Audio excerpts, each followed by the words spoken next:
Hello everyone, welcome to next lecture of this series. तो अब इस लेक्चर में हम स्टार्ट करने वाले हैं ऊप्स कॉन्सेप्ट। और हम देखने वाले हैं कि ऊप्स कॉन्सेप्ट क्या होता है और इसको सी प्लस प्लस में कैसे इम्प्लीमेंट किया जाता है। तो ऊप का फुल फॉर्म क्या है? ऊप का फुल फॉर्म है ऑब्जेक्ट ओरिएंटेड प्रोग्रामिंग। अब ऑब्जेक्ट ओरिएंटेड प्रोग्रामिंग है क्या, इसको समझते हैं। तो ऊप का मतलब जैसे अभी मैंने बताया कि ऑब्जेक्ट ओरिएंटेड प्रोग्रामिंग है। तो ऑब्जेक्ट ओरिएंटेड प्रोग्रामिंग का ये मतलब है कि हम अपना कोड ऑब्जेक्ट्स बेस्ड कोड लिखेंगे। ऑब्जेक्ट ओरिएंटेड प्रोग्रामिंग प्रोग्रामिंग का एक ऐसा पैराडाइम है जिसमें हम ऑब्जेक्ट्स का कॉन्सेप्ट यूज करते हैं कोड लिखने के लिए। अब ऊप इम्पॉर्टेंट क्यों है? क्योंकि ये हमारे पूरे बड़े से कोड को छोटे छोटे पार्ट में तोड़ देता है, जिसको हमें मैनेज करना इजी पड़ता है। कैसे इजी पड़ता है?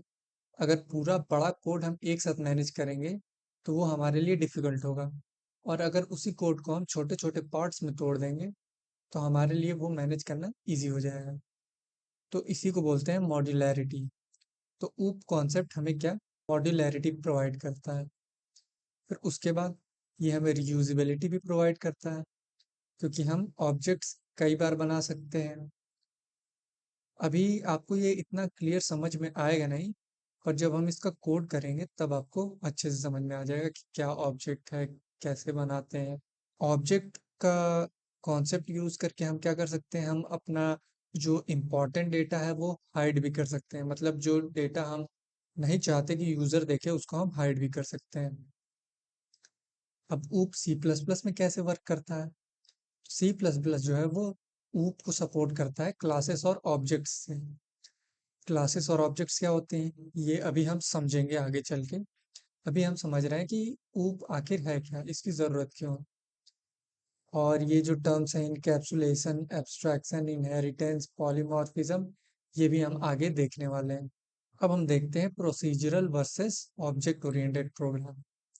तो अब तक जो भी कोड हम लिखते आ रहे थे, शुरू से लेके अभी तक जितने भी कोड हमने लिखे हैं वो थे प्रोसीजरल प्रोग्रामिंग के अंदर।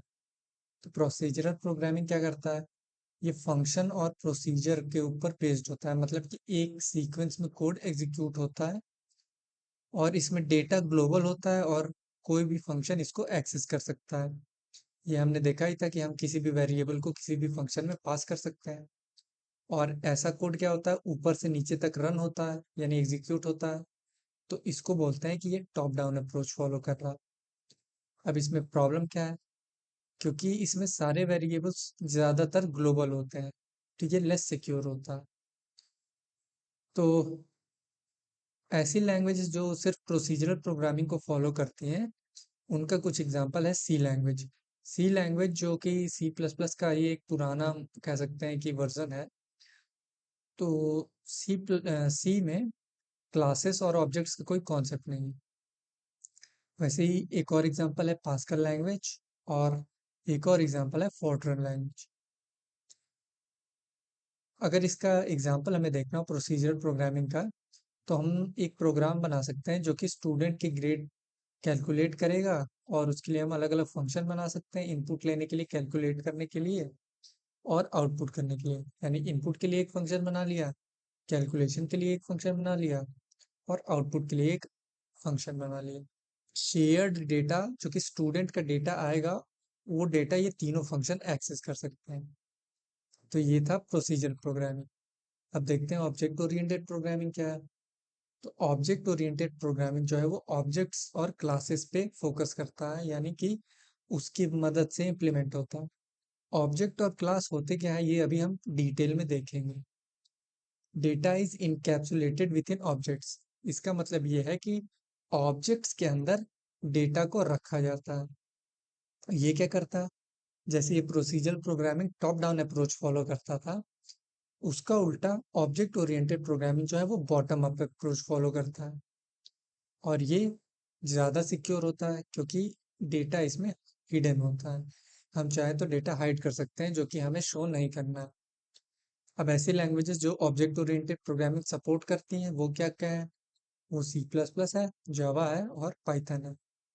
इसका एग्जाम्पल हम समझ सकते हैं कि एक स्टूडेंट मैनेजमेंट सिस्टम का एग्जाम्पल हम ले सकते हैं, जहाँ की हर स्टूडेंट को एक ऑब्जेक्ट की तरह ट्रीट किया जाएगा और हर ऑब्जेक्ट के पास अपना खुद का डेटा होगा, जैसे कि नाम हो गया, ग्रेड हो गया और कोई फंक्शन हो गया। तो ये सारे जो उनका खुद का डेटा है वो हर स्टूडेंट के पास होगा।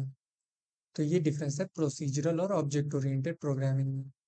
तो इसमें हम बस समझते हैं कि इंट्रोडक्शन टू ऊ, और बाकी अगले वीडियो में हम देखेंगे कि क्लासेस, ऑब्जेक्ट्स, ये सब क्या होता है। तो मिलते हैं नेक्स्ट वीडियो में।